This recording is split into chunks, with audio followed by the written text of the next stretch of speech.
నా పేరు ఆశీష్. నేను 6th క్లాస్ చదువుతున్నాను. కృష్ణా డిస్ట్రిక్ట్లో ఘంటసాల మండలంలో లంకపల్లిలో జీవిస్తున్నాను. మా ఊళ్ళో చాలామంది పాము కాటుకు గురయ్యి హాస్పిటల్లో అడ్మిట్ అయ్యారు. కోడెల మండలంలో పశువుల మేతకని వెళ్ళి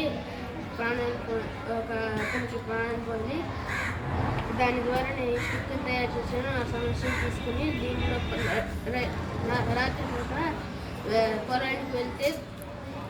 పూట పొలానికి వెళ్తే ఈ స్టిక్ ఉపయోగపడుద్ది. దీని లైట్ వేసుకుని పొలం వేసుకోవచ్చు, పంటకి నీళ్ళు సరిగ్గా పెట్టవచ్చు.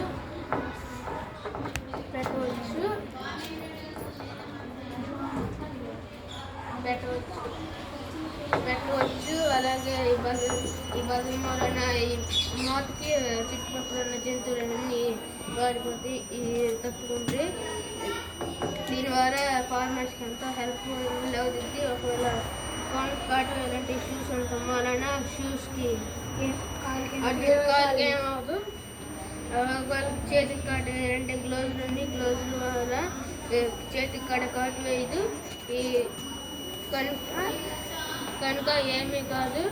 ఇది రైతులు పాము కాటు నుండి ఒకవేళ పాము కాటు వేస్తే పై భాగంలో ఫస్ట్ ఎయిడ్ కిట్ ఉంది, దాన్ని ఉపయోగించవచ్చు. ఇది రైతులు పాము కాటు నుండి తప్పించుకోవడానికి తయారు చేస్తున్నారు.